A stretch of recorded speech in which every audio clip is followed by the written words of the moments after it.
Have you been tasked to put a patch on a baseball cap? Well, you might be thinking, oh no, I should never have volunteered for this job. But I'm going to show you how to do it so fast, you might start volunteering or even making some money offering it as a service.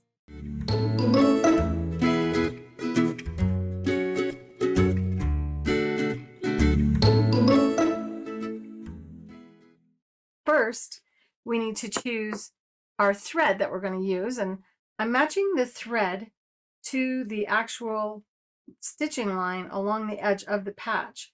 And this has a nice sheen to it.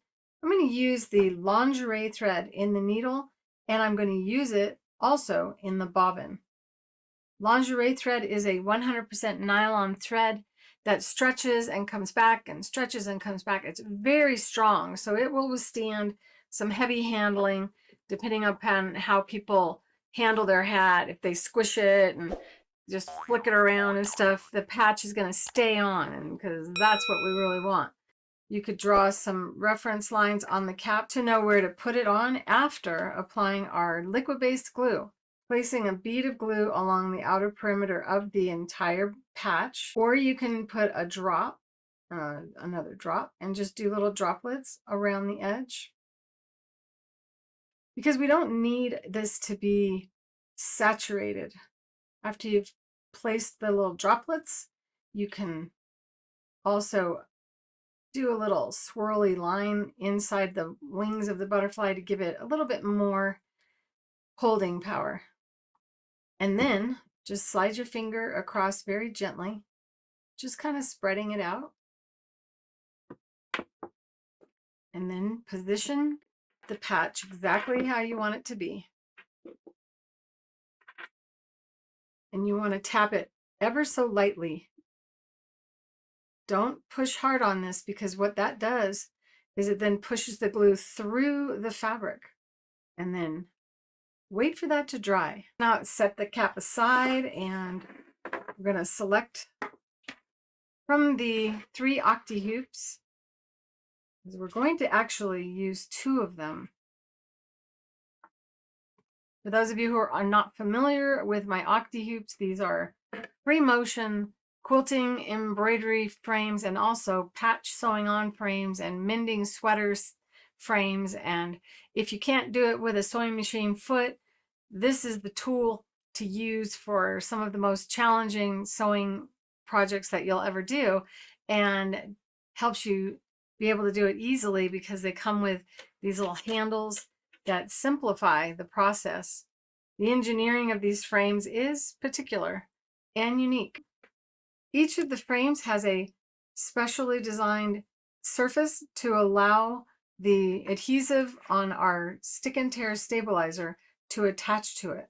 I recently filmed how to sew a patch on a pair of shorts, and in this case, I just used the small frame. This fabric was not nearly as challenging as a baseball cap's going to be, because the baseball cap has rigidity to it, and I'm gonna have to get it to really lay down nicely for me. So what I'm going to do is use 2 frames at the same time. And in this instance, I'm going to use the medium-sized frame for the stick and tear. I like to save my stick and tear by going all the way to the edge on both sides. Just trace around. And then simply cut all the way around that particular pattern. Stick and tear has a paper release liner on one side, that's the shiny side. So you do want to use paper scissors to cut this. You don't want to use your fabric cutting scissors for this. I'm going to kind of fold back one corner here, and it'll separate from the paper release liner. And then fold back like that. And then adhere the stabilizer to the frame. Pull back, and that releases it. Go ahead and apply the stabilizer to the back of the frame while rotating and stretching. And as you do that, then you just rub down a little bit. And this is how you can get this to be really, really taut until you can hear it sound like a drum. Now you can see this little creased area here. That shows me that I don't have it tight right there. So I'm going to go ahead and reposition it. Now I'm going to place this down on the hoop.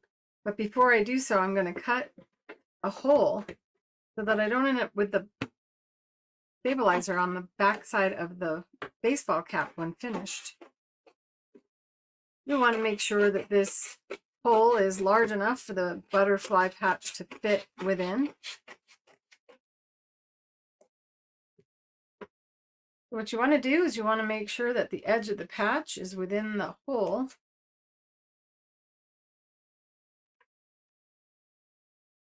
And then I'm also pulling this back, but sometimes you have to safety pin these. Let's see if I can get away with not. There we go.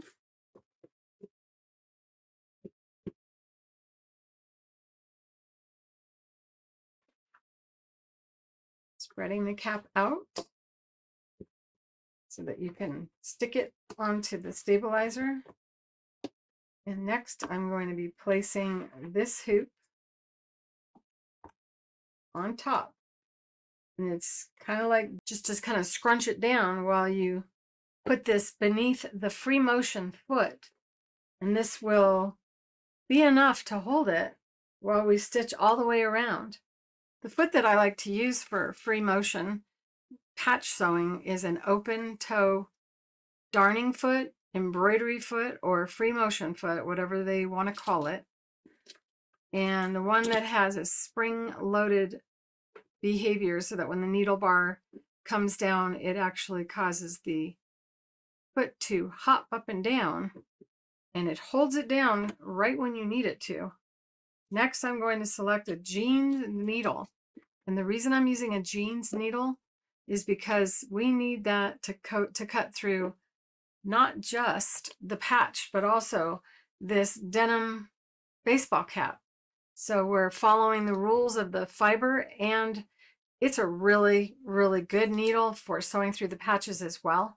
It's pretty strong and capable of handling the strange behavior of a patch.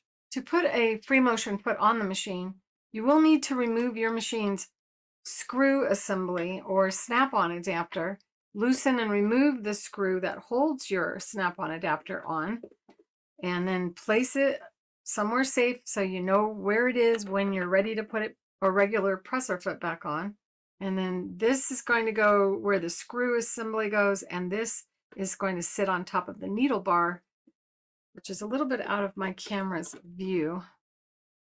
And then it's really important to tighten both the screw that holds the foot and also to just tighten a little bit more than finger tight your needle so that the needle bar assembly doesn't come loose.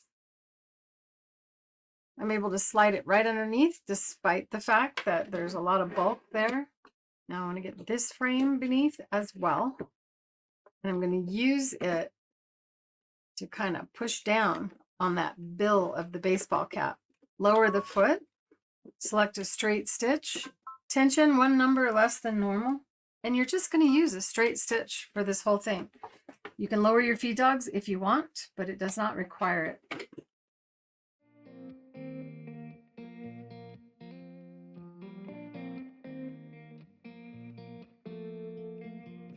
Sew a little bit and then cut your threads.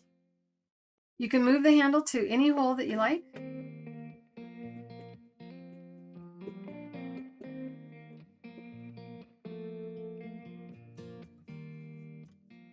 You can hear the sound of the needle exiting, but the presser foot and the hoop combined hold it down for you.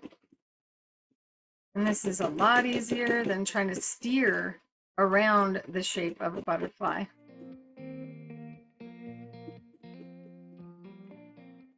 And then to make sure it doesn't fall apart, you just go back and forth a little bit, and that's all there is to it. Now I'm just going to take them off of the machine just as I put them on the machine, which is raising the presser foot and then slide everything out from beneath it. That first and this second. And then I'm going to just pull this up, and you can see that the butterfly has been stitched, but there's no stabilizer beneath. And now I've got a baseball cap with a butterfly on it to attract the dragonflies when I go paddleboarding this summer. I hope you enjoyed learning how to sew a patch on a baseball cap, and that you liked it so much you'll hit that like button. And if you've yet to subscribe to my channel, I sure hope you'll do so today. I also have a school, createwithclarerowley.com. You'll find the links in the show notes below. Thanks for watching. See you next time. Bye.